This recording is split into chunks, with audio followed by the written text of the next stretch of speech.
नमस्कार स्टूडेंट, नकुल कुमार और chemistry educative student. हम जो कल बातें की थी वो रस समीकरण दोष के बारे में बातें की थी। रस समीकरण दोष क्या होते हैं, किन यौगिकों में पाए जाते हैं, अनायनिक यौगिकों में पाए जाते हैं और जो स्थिर अनुपात के नियम का पालन नहीं करते। वे यौगिक जो स्थिर अनुपात के नियम का पालन नहीं करते वो कौन कहलाते हैं? रस समीकरण यौगिक कहलाते हैं। क्लियर। और इन यौगिकों में जो दोष उत्पन्न होते हैं वो क्या कहलाते हैं? रस समीकरण दोष कहलाते हैं। ठीक। अब स्टूडेंट जो आज हम बातें करेंगे अर्ध समीकरण दोष के बारे में बातें करेंगे। हमने कल सीखा था कि स्थिर अनुपात के नियम का पालन करते हुए क्या कहलाते हैं? रस समीकरण यौगिक कहलाते हैं। क्लियर। और अब हम यह कहें यदि स्थिर अनुपात के नियम का पालन नहीं करते वो क्या कहलाते हैं? अर्ध समीकरणितीय यौगिक कहलाते हैं। Clear student. हमने सीखा था कि रस समीकरण यौगिकों में जो दोष उत्पन्न होता है वो क्या कहलाता है? रस समीकरणीय दोष कहलाता है। और हम कहेंगे यदि अर्ध समीकरण यौगिकों में जो दोष उत्पन्न होता है उसे अर्ध समीकरणितीय दोष कहलाते हैं। क्लियर। क्या सीखा? जो स्थिर अनुपात के नियम का पालन करते हैं रस समीकरण यौगिक, वो उनमें जो उत्पन्न होता है दोष वो क्या कहलाता है? रस समीकरणितीय दोष कहलाता है। क्लियर। और जो स्थिर अनुपात के नियम का पालन नहीं करते वो क्या कहलाता है? रस समीकरणीय यौगिक कहलाता है। और जो इन यौगिकों में जो दोष उत्पन्न होता है उसे क्या कहते हैं? अर्ध समीकरणितीय यौगिक कहते हैं। Clear student. हमने जो बातें की थी कल रस समीकरण दोष के बारे में बातें की थी। अब रस समीकरण दोष में हम सीखेंगे दो प्रकार के होते हैं। नंबर एक धातु या धनायन अधिक दोष या धातु न्यूनता व धनायन अभाव दोष कहते हैं। Clear students. में नाम से ही मालूम पड़ रहा है धातु क्या? धातु या धनायन की अधिकता हो या दूसरा क्या है? धातु की न्यूनता हो या धनायन की कमी हो। क्लियर। अभाव हो। स्टूडेंट जो रस समीकरण दोष है उसमें सबसे पहले हम जो सीख रहे हैं धातु या धनायन के बारे में सीख रहे हैं। जरा इसकी परिभाषा के बारे में सीखेंगे, जरा समझें। जब किसी क्रिस्टल में धातु की मात्रा अधिक हो जाए, मैंने क्या बोला? जब किसी क्रिस्टल में धातु की मात्रा अधिक हो जाती है तो ये दोष उत्पन्न हो जाता है। क्लियर। क्या बोला मैंने? जब किसी यौगिक में या जब किसी क्रिस्टल में धातु की मात्रा अधिक होती है तो यह दोष उत्पन्न हो जाता है। किसकी मात्रा अधिक होती है? धातु की मात्रा अधिक होती है। क्लियर। आपने 10वीं क्लास में सीखा था धातु किन्हें कहते हैं?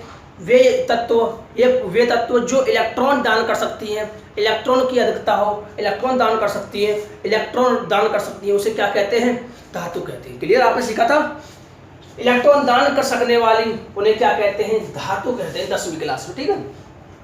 तो इलेक्ट्रॉन दान करने वाले इसका मतलब ये होगा कि इलेक्ट्रॉन होगा उनके पास। ये तो होगा कि भाई धातु अधिक वे यौगिक वे क्रिस्टल इसकी जो परिभाषा बताई थी मैंने, क्या बताया थी? जब किसी क्रिस्टल में धातु की जो मात्रा क्या हो जाए? अधिक हो जाए, यानी इलेक्ट्रॉन की जो संख्या क्या हो जाए? अधिक हो जाए, तो हम कहते हैं कि ये दोष उत्पन्न हो जाता है। क्लियर। जरा समझें। हमारे पास दो क्रिस्टल, ये दो प्रकार से उत्पन्न हो सकता है। ध्यान रखना स्टूडेंट, ये दो प्रकार से उत्पन्न हो सकता है। किस प्रकार से? दो प्रकार से। क्लियर। दो प्रकार से उत्पन्न हो सकता है। जरा समझें। मेरे पास कोई आयनिक क्रिस्टल है।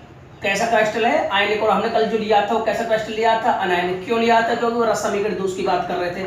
और आज जो बात कर रहे हैं वो अर्ध समीकरण दोष के बारे में बात कर रहे हैं। स्टूडेंट ये तो दोष पाया जाता है किन यौगिकों में पाया जाता है? जो आयनिक यौगिक होते हैं। कैसे होते हैं? आयनिक यौगिक होते हैं। क्लियर। मैंने क्या बोला कि जो ये दोष उत्पन्न होता है किन यौगिकों में उत्पन्न हो सकता है? जो कैसे यौगिक हो? आयनिक हो। क्लियर। जरा समझे। हमारे पास ये कोई क्रिस्टल है, ये आगे तक और भी हो सकता है। स्टूडेंट्स में होता क्या है कि कोई धनायन मान लिया मैंने ए पॉजिटिव और ऋणायन में मान लिया मैंने ए नेगेटिव, बी नेगेटिव। ठीक है। मैंने मान लिया ए पॉजिटिव, फिर उसके बाद में बी नेगेटिव, फिर ए पॉजिटिव। दो प्रकार के आयनों से मिलकर बना है पॉजिटिव और नेगेटिव। बी का पड़ोसी ए है और ए का पड़ोसी बी है। यह आपने सीखा था, अच्छे समझ में आ गया होगा। क्लियर। उसके बाद हम सीखेंगे ये क्या प्रकार से उत्पन्न हो सकता है? दो प्रकार से उत्पन्न हो सकता है। ठीक है। मान लिया दूसरे टाइप का क्रिस्टल मैंने इधर ले लिया।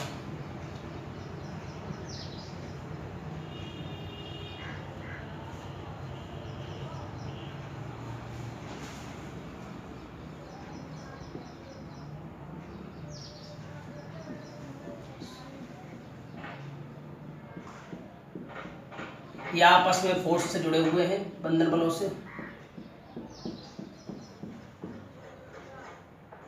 क्लियर। अब स्टूडेंट बात करते हैं ये दो प्रकार से उत्पन्न कैसे होता है, जरा समझें। मान लीजिए इस क्रिस्टल की बात करें। इस क्रिस्टल में ये ए पॉजिटिव बी नेगेटिव, ए पॉजिटिव बी नेगेटिव आपने सीखा है। ए का पड़ोसी बी है, बी का पड़ोसी ए है। क्लियर,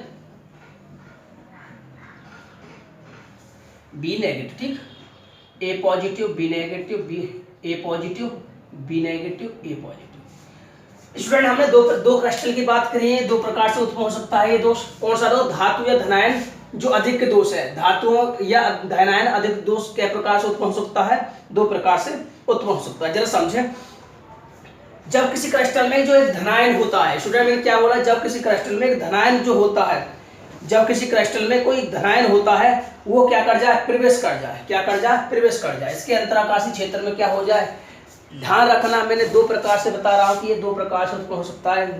पहली बात, जब किसी क्रिस्टल में कोई धनायन बाहर से प्रवेश कर जाए तो उसको उदासीन बनाने के लिए उसमें एक इलेक्ट्रॉन भी प्रवेश करता है।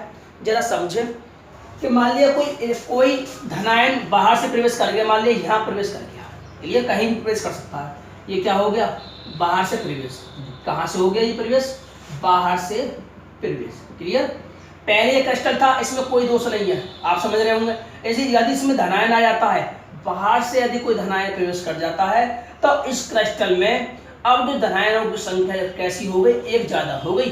क्योंकि पहले क्या था कि 8 पॉजिटिव थे तो 8 ही नेगेटिव थे, तो क्रिस्टल कैसा था? उदासीन था। समझ रहे ना? इसमें 16 प्रकार के बनाए, 8 धनायन होंगे और 8 ही ऋणायन होंगे। लेकिन अब क्या हुआ कि जो बाहर से कोई पॉजिटिव धनायन इसमें क्या हो जाए? प्रवेश कर जाए, तो इसमें जो धनायनों की संख्या क्या हो जाती है? ज्यादा हो जाती है। धनायन की संख्या क्या हो गई? ज्यादा हो गई। इस धनायन को उदासीन बनाने के लिए, ध्यान रखना, इस क्रिस्टल को उदासीन बनाने के लिए मैंने क्या बोला कि यहाँ पे जो था पहले, जब दोष उत्पन्न नहीं था तो यह धनायन और ऋणायनों की संख्या कैसी थी? समान थी, और क्रिस्टल कैसा था? उदासीन था। क्लियर? लेकिन स्टूडेंट अब जो यहाँ से बाहर से यदि कोई प्रवेश करता है, कौन? धनायन। कौन? धनायन। बाहर से यदि कोई धनायन प्रवेश करता है तो इस क्रिस्टल में क्या उत्पन्न हो जाता है? दोष उत्पन्न हो जाता है। क्यों हो जाता है? क्योंकि धनायनों की संख्या कैसी हो गई? ज्यादा हो गई। अब इस धनायन की संख्या को ज्यादा को कम करने के लिए, उदासीन करने के लिए इसमें क्या होता है? एक इलेक्ट्रॉन प्रवेश करता है। क्या प्रवेश करता है? इलेक्ट्रॉन। अब इस क्रिस्टल को उदासीन बनाने के लिए, क्योंकि इसमें धनायन उत्पन्न हो गया, इस क्रिस्टल को उदासीन बनाने के लिए एक इलेक्ट्रॉन बाहर से प्रवेश कर जाता है। क्लियर? अब देखो, जितना नेगेटिव है इतना पॉजिटिव भी होगा। क्लियर? तो जब किसी क्रिस्टल में एक धनायन बाहर से प्रवेश कर जाता है और उसको उदासीन बनाने के लिए एक इलेक्ट्रॉन भी प्रवेश करता है, तो इस प्रकार जो दोष उत्पन्न होता है उसे कहते हैं धातु या धनायन अधिक। इसमें कौन अधिक हो गया? धनायन। क्लियर? धनायन अधिक हुआ था। यह धातु जो है इलेक्ट्रॉन दान कर सकती है। इलेक्ट्रॉन क्या कर सकती है? दान। जरा समझे। अब नेक्स्ट पॉइंट की बात करते हैं, ये किस प्रकार हो सकता है?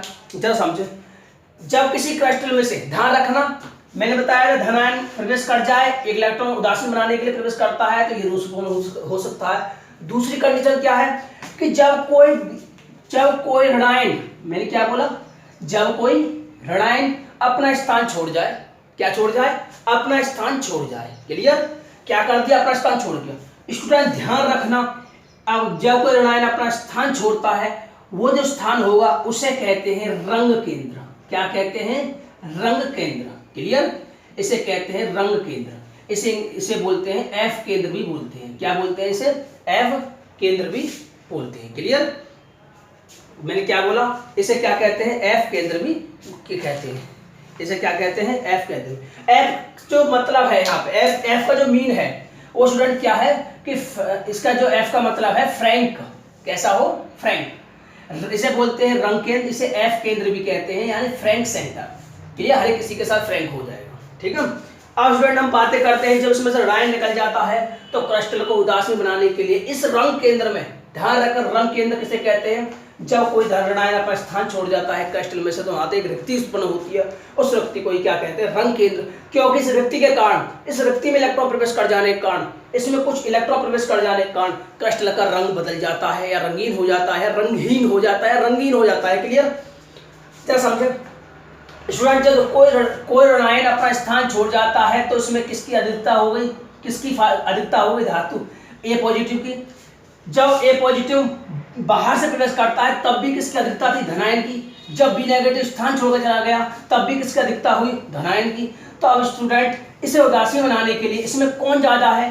एक धनायन ज्यादा है, इसमें कौन कम है? एक ऋणायन कम है। तो स्टूडेंट ध्यान रखना, जब यदि बी नेगेटिव यानी जो नेगेटिव चार्ज एनायन जो है वो बाहर निकल जाता है तो उस क्रिस्टल को उदासीन बनाने के लिए बाहर से कौन प्रवेश कर जाता है, किसमें, रंग केंद्र में। इसमें बाहर से कौन प्रवेश कर जाता है, इलेक्ट्रॉन। क्लियर। धनायन प्रवेश करता है तो धनायन को उदासीन बनाने के लिए बाहर से एक इलेक्ट्रॉन भी प्रवेश करता है। इसमें बी नेगेटिव अपना स्थान छोड़ता है तो बाहर से एक इलेक्ट्रॉन उसके रंग केंद्र में क्या हो जाता है, रंग केंद्र में प्रवेश कर जाता है। क्लियर। तो ये दो कारणों से उत्पन्न हो सकता है। जरा समझे, बात जरा समझे, इसके इफेक्ट के बारे में बात करें। क्या करें, इसके इफेक्ट के बारे में जरा समझें। इसके जो इफेक्ट है, प्रभाव जो है, जरा समझे प्रभाव क्या है। प्रभाव एक तो क्या हो जाता है, घनत्व में वृद्धि हो जाती है क्योंकि बाहर से इलेक्ट्रॉन प्रवेश कर गया, बाहर से धनायन यानी कण प्रवेश कर गया, घनत्व में वृद्धि। दूसरा जो है ये चालक क्या हो जाते हैं, चालक बन जाते हैं, अनचुंबकीय हो जाते हैं, चालक बन जाता है क्रिस्टल। कैसा बन जाता है, चालक बन जाते हैं, अनचुंबकीय हो जाते हैं, अनचुंबकीय चुंबक की तरफ आकर्षित। क्योंकि मैं पूछूं आपसे अनचुंबकीय क्यों सर, इसमें क्या है, अयुग्मित इलेक्ट्रॉन है। कौन सा इलेक्ट्रॉन है, अयुग्मित। के लिए अनपेयर्ड इलेक्ट्रॉन है तो इसलिए कैसे हो जाते हैं, अनचुंबकीय हो जाते हैं।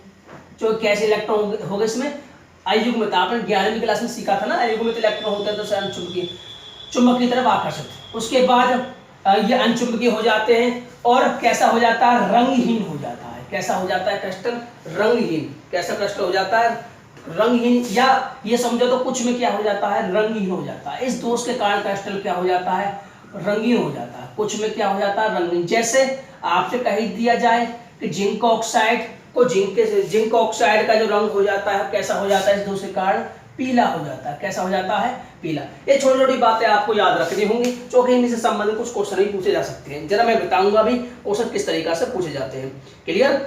अब उसके बाद इनकी बात करें प्रभाव की। इसमें से ऋणायन निकल गया बाहर तो घनत्व में वृद्धि ना होगी बल्कि क्या होगा, घनत्व में कमी। नंबर 2, चालकता में वृद्धि। क्यों होगी चालकता में वृद्धि, क्योंकि इलेक्ट्रॉन क्या हो गया, प्रवेश कर गया। इलेक्ट्रॉन क्या है, इसके पास दान करने की क्षमता है। चालकता में क्या होगी, वृद्धि होगी। नंबर 3, कैसे हो जाते हैं, अनचुंबकीय हो जाते हैं। कैसे हो जाते हैं, अनचुंबकीय। चौथा जो पॉइंट है वो कैसे हो जाता है, रंगीन हो जाता है क्रिस्टल, रंगीन क्रिस्टल। क्रिस्टल कैसा हो जाता है, रंगीन। जैसे एग्जाम्पल के साथ समझे कि अगर हम नमक की बातें करें, NaCl की बातें करें, वो पीला हो जाता है। और वो NaCl, ध्यान रखना ये पूछी भी जा सकती है कि NaCl को अगर Na पॉजिटिव की वाष्प के साथ गर्म करते हैं तो वो कैसा होता है, पीला। और LiCl को Li की वाष्प के साथ गर्म करते हैं, Li की वाष्प के साथ गर्म करते हैं तो ये हो जाता है कैसा, गुलाबी हो जाता है। कैसा हो जाता है, गुलाबी। Li पॉजिटिव के साथ करते हैं तो ये इसका जो रंग होता है कैसा होता है, गुलाबी। पूछ सकते हैं, ध्यान रखना कि LiCl को Li की वाष्प के साथ गर्म करते हैं तो इस दोष के कारण जो कैसा हो जाता है, गुलाबी। NaCl कभी कभार देखा होगा जो साधारण नमक होता है वो कैसा हो जाता है, पीला पीला से हो जाता है ना। आपने देखा होगा जो साधारण नमक वो कैसा हो जाता है, जब खुला छोड़ देगा कुछ समय बाद देखा हो कभी कभार कैसा हो जाता है, पीला। क्यों हो जाता है, क्योंकि उसमें ये दोष उत्पन्न हो जाता है। KCl पेन पोटेशियम क्लोराइड पोटेशियम की वाष्प के साथ कैसा हो जाता है, बैगनी हो जाता है। कैसा हो जाता है, बैगनी हो जाता है। ये आपको कुछ याद रखने हैं। इसके जो इफेक्ट है, ये जो इफेक्ट है इस दोष के कारण क्या हो जाता है, ये पीला हो जाता है, या गुलाबी हो जाता है, या बैगनी हो जाता है। क्लियर। अब स्टूडेंट मैं आपसे कहूं कुछ क्वेश्चन के बारे में, आप जो क्वेश्चन लिखेंगे वो कैसे लिखेंगे जरा समझे। अब मैं आपसे पूछूं ये एफ केंद्र की परिभाषा पूछे लग जाऊं तो आप एफ केंद्र या रंग केंद्र से एफ केंद्र भी कहते हैं और रंग केंद्र भी कहते हैं, आप किस प्रकार लिखेंगे जरा समझे। कि धातु अधिक के दोष में जब किसी क्रिस्टल में एक ऋणायन क्या हो जाता है, एक ऋणायन अपना स्थान छोड़ जाता है तो उस स्थान पर क्या हो जाता है, एक इलेक्ट्रॉन प्रवेश कर जाता है। उस स्थान को ही क्या कहते हैं, रंग केंद्र कहते हैं या फ्रैंक सेंटर कहते हैं, एफ सेंटर कहते हैं। क्लियर। और उसके बाद हम बातें करते हैं सर इस इफेक्ट के बारे में, कुछ क्वेश्चन बताइए तो आप जरा सुने। अब यदि आपसे ये कह दिया जाए कि जिंक ऑक्साइड गर्म करने पर सफेद से पीला क्यों हो जाता है ना, तो क्या होगा, जिंक ऑक्साइड, आप क्या लिखोगे, जिंक ऑक्साइड सफेद से पीला क्यों हो जाता है, क्योंकि जिंक ऑक्साइड में से जिंक जो 2 पॉजिटिव होगा, मैंने क्या बोला, जिंक जो 2 पॉजिटिव होगा वो कहाँ पहुंच जाता है, अंतराकाशीय क्षेत्र में पहुंच जाता है। क्लियर, ये जो अंतराकाशीय क्षेत्र होता है उसमें क्या हो जाता है, पहुंच जाता है। यह इस दोष के कारण उत्पन्न होता है। क्लियर, इसका जो रंग पीला होना, जिंक ऑक्साइड का जो रंग पीला होता है वो क्या होता है, क्योंकि जिंक 2 पॉजिटिव कहाँ पहुंच जाता है, अंतराकाशीय क्षेत्र में पहुंच जाता है, जिससे ये धातु धनायन अधिक दोष उत्पन्न हो जाता है और इसका रंग जो हो जाता है कैसा हो जाता है, पीला हो जाता है। आप लिख पाओगे, समझ पाओगे, मैं उम्मीद कर रहा हूँ। ठीक है, एक क्वेश्चन पूछा लिया जाता है कि साधारण नमक कभी कभी पीले रंग का होता दिखाई देता है, क्यों, है ना, तो ये आप किस प्रकार बताओगे, है ना। तो मैं आपसे पूछने लग जाऊंगा, मैं कह दूं NaCl जो साधारण नमक है वो कभी कभी हमें पीले रंग का दिखाई पड़ता है। क्या बोला मैंने, साधारण जो नमक है वो कभी कभी पीले रंग का दिखाई पड़ता है, तो आप क्या बोलोगे, जब साधारण जो नमक है इसमें धातु अधिक के दोष उत्पन्न हो जाने के कारण, धातु अधिक के दोष उत्पन्न हो जाने के कारण इसके जो इसमें से धनायन, इसमें से एक ऋणायन निकल जाता है, उस रंग केंद्र पर एक इलेक्ट्रॉन प्रवेश कर जाता है, उस रंग केंद्र पर, उस F केंद्र पर एक इलेक्ट्रॉन के प्रवेश कर जाने से इसमें क्या होगा, ये इफेक्ट जनरेट होगा, ये दोष उत्पन्न हो जाने से क्या होगा, इसमें पीला रंग उत्पन्न हो जाता है। यानी NaCl में पीला रंग धातु अधिक दोष के कारण उत्पन्न होता है, और जिसमें बाहरी इलेक्ट्रॉन F केंद्र में आ जाता है। कौन आ जाता है, बाहरी इलेक्ट्रॉन F केंद्र में आ जाता है, जिससे इसका रंग क्या हो जाता है, जिससे इसका रंग जो हो जाता है पीला हो जाता है। इसी प्रकार हम गुलाबी, इसकी भी बात कर सकते हैं, इसकी भी बात कर सकते हैं। क्लियर, अब जो समझेंगे धातु न्यूनता दोष समझेंगे। क्या स्टूडेंट, अब जो बातें करेंगे धातु न्यूनता दोष के बारे में बातें करेंगे। स्टूडेंट जरा समझे धातु न्यूनता दोष कैसे उत्पन्न होता है, जरा समझे। स्टूडेंट, धातु न्यूनता जो दोष है वो किस धनायनों की जो सांद्रता होती है उसमें क्या हो जाए, कमी हो जाए, धातु आयनों की जो सांद्रता में क्या हो जाए, कमी हो जाए, तो ये दोष क्या हो जाता है, उत्पन्न हो जाता है। अभाव लिखा है ना, धातु न्यूनता है, धातु धनायन अभाव, तो धातु आयनों की सांद्रता में क्या हो जाए, कमी हो जाए, तो ये दोष उत्पन्न होता है। जरा समझेंगे, दो कारणों से उत्पन्न हो सकता है, दो प्रकार से उत्पन्न हो सकता है, जरा समझेंगे। मैंने मान लिया हमारे पास जो क्रिस्टल है जो कि A पॉजिटिव B नेगेटिव प्रकार से बना है, ये A positive B negative, A positive B negative,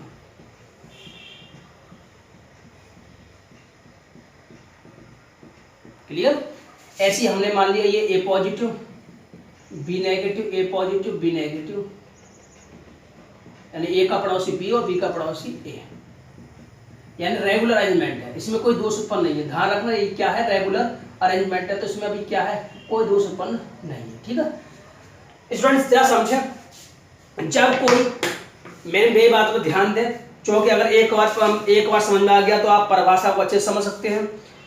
जब किसी क्रिस्टल जालक में कोई पहली बात कर रहा हूं, पहले प्रकार की बात कर रहा हूं, जब कोई क्रिस्टल में बाहर से कोई ऋणायन प्रवेश कर जाता है, मैंने क्या बोला, जब कोई क्रिस्टल में बाहर से कोई ऋणायन प्रवेश कर जाता है, जरा ध्यान से समझे, जब कोई क्रिस्टल में बाहर से कोई इलेक्ट्रॉन या बाहर से कोई ऋणायन प्रवेश कर जाता है, बाहर से कोई ऋणायन प्रवेश कर जाता है, तो उस क्रिस्टल की उदासीनता बनाने के लिए, उस क्रिस्टल में उदासीनता बनाने के लिए किसी एक धनायन की ऑक्सीकरण संख्या में क्या हो जाती है, वृद्धि हो जाती है। जरा समझे।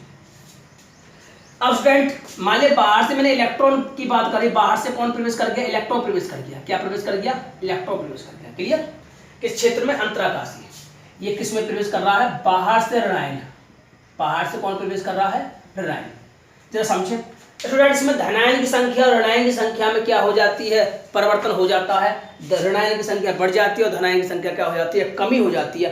अब स्टूडेंट इसे उदासीन करने के लिए, इस क्रिस्टल को उदासीन करने के लिए इसमें क्या होता है कि किसी एक धनायन की ऑक्सीकरण संख्या में क्या हो जाती है, वृद्धि हो जाती है। यानी एक पॉजिटिव था, अब ये क्या हो जाएगा, 2 पॉजिटिव। बिल्कुल सही, क्लियर।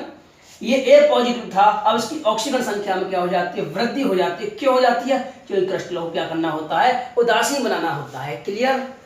ये उन यौगिकों में होते हैं दोष जो क्या दिखाते हैं, परिवर्तित। ध्यान रखना, ये दोष ज्यादातर उन यौगिकों में उत्पन्न होते हैं जो परिवर्ती ऑक्सीकरण संख्या दिखाते हैं, परिवर्ती ऑक्सीकरण संख्या दर्शाते हैं।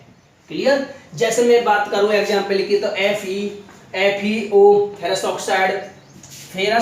ऑक्साइड पूछी जाती है विकल्प में, फेरस ऑक्साइड में कौन सा दोष है, तो आपका जवाब होगा धातु न्यूनता। ये पूछी भी गई थी एक बार, इसे आप दिमाग में सेव करें। फेरस सल्फाइड, क्योंकि स्टूडेंट इसमें होता क्या है कि जो Fe है,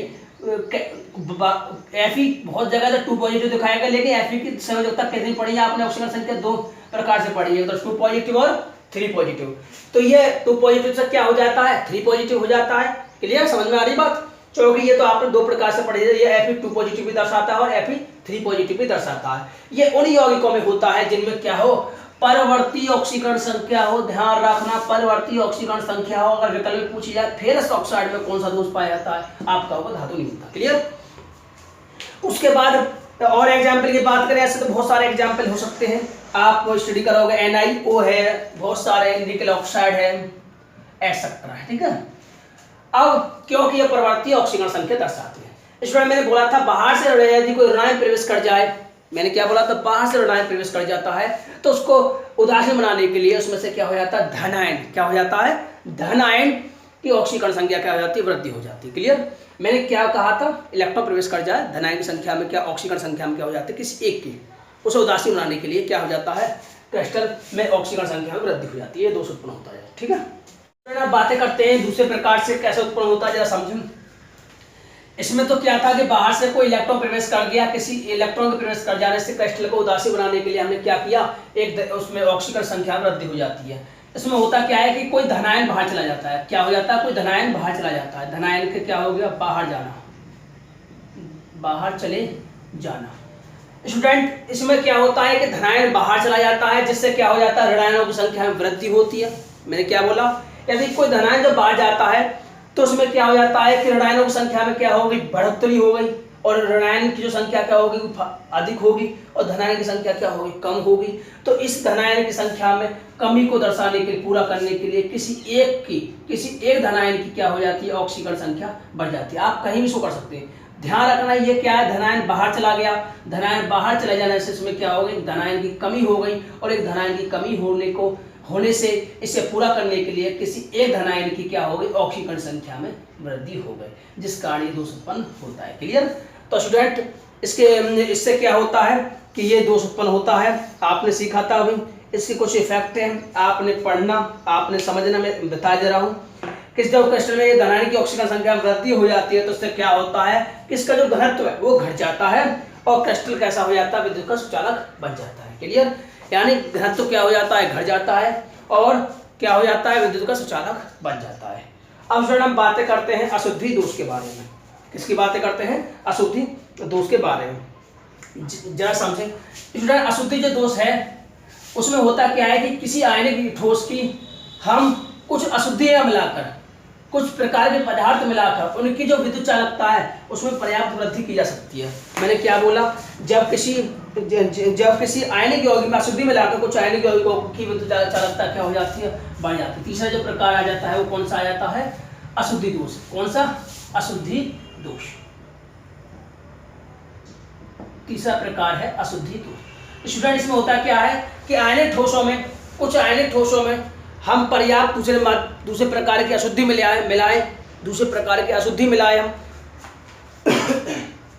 दूसरे प्रकार की अशुद्धि मिलाएं तो उसमें क्या होगा, आयनिक ठोसों की चालकता में वृद्धि हो जाती है, पर्याप्त वृद्धि हो जाती है। इस क्रिया को, किसी आयनिक ठोस में हम अशुद्धि मिलाने की क्रिया को क्या कहते हैं, डोपिंग कहते हैं। क्या कहते हैं, डोपिंग कहते हैं।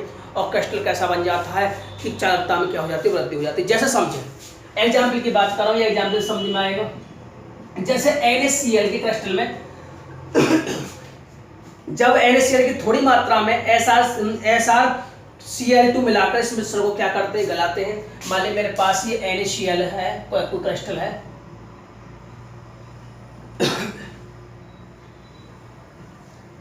क्लियर। कौन है ये, NaCl का कोई क्रिस्टल है।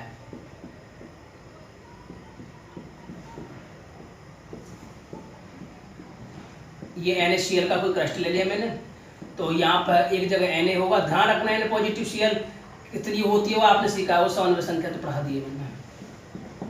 जरा समझें कि यहाँ पर Na पॉजिटिव मान लिया, Na पॉजिटिव तो इसका पड़ोसी Cl negative, Na positive Cl negative, Na positive Cl negative, Na positive Cl negative, ठीक। Cl negative, Na positive Cl negative, Na positive Cl negative. Students में होता क्या है कि जब किसी आयनिक ठोस को हम क्या करते हैं, आयनिक ठोस में हम अशुद्धि मिलाते हैं ना, किसी भी प्रकार की अशुद्धि मिलाते हैं, जिससे इनकी चालकता में क्या हो जाती है, पर्याप्त वृद्धि हो जाती है।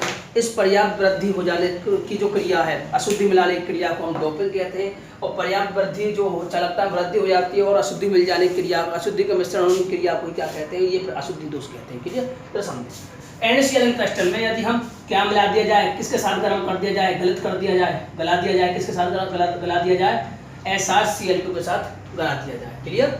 तो स्टूडेंट्स इसमें होता क्या है कि NaCl को अगर हम किसके साथ गलावें, SrCl2 के साथ गलावें, तो इसमें से क्या होगा कि जो धनायन है तो NaCl के क्रिस्टल में कहीं कहीं पर क्या होगा, Na पॉजिटिव के स्थान पर क्या हो जाएगा, Sr2 पॉजिटिव आ जाएगा। मान लें कहीं क्या हो जाएगा, हम इसे गलाएं और गलाने पर क्या करें, ठंडा करें। क्या करें, ठंडा। और क्या करें, पहले गलाएं, है ना, के साथ गलाएं। और गलाने पर क्या होगा, उसे ठंडा करें। ठंडा करने पर क्या होगा, कहीं कहीं Na पॉजिटिव की जगह क्या आ जाएगा, Sr2 पॉजिटिव। क्या हो जाएगा, Sr2 पॉजिटिव। ध्यान रखें, दो धनायन है तो दो रिक्ति खाली होंगे। क्या होंगे, दो रिक्ति खाली होंगे ना। तो दो धनायन होंगे, जब दो धनायन आएंगे, है ना, तो किसी क्रिस्टल को हम SrCl2 या NaCl के क्रिस्टल को SrCl2 के साथ गर्म करें। गर्म करने पर क्या होगा, तो धनायन पर स्थान छोड़ते हैं तो उनके स्थान पर कौन आ जाता है, एक Sr2 पॉजिटिव आ जाता है। एक रिक्ति खाली हो जाने से क्या होगा, देखो धनायन की संख्या में क्या हो गई, बराबरी हो गई। तो यहाँ क्या होगा, कुछ धनायन कुछ आयन किसकी तरफ गति करने लग जाते हैं, किसकी तरफ गति करने लग जाते हैं, आयन किसकी तरफ, इस केंद्र की तरफ, इस खाली रिक्त स्थान की तरफ गति करने लग जाते हैं, जिससे इनकी चालकता में क्या हो जाती है, वृद्धि हो जाती है। जरा समझ गए मैंने क्या बोला। NaCl को यदि मैं SrCl2 के साथ गर्म करूं तो उसमें होता क्या है कि कहीं पर Na पॉजिटिव, कहीं पर क्या होगा, Na पॉजिटिव अपना स्थान छोड़ जाते हैं, दो जगह स्थान छोड़ गए, तो इन दो जगह पर एक जगह कहीं क्या आ जाएगा, Sr2 पॉजिटिव आ जाता है। और एक स्थान खाली होने पर वहां आयन क्या करते हैं, गति करते हैं। और आयन की गति करने से इसकी चालकता में क्या हो जाती है, वृद्धि हो जाती है। क्लियर, बात समझ में आई।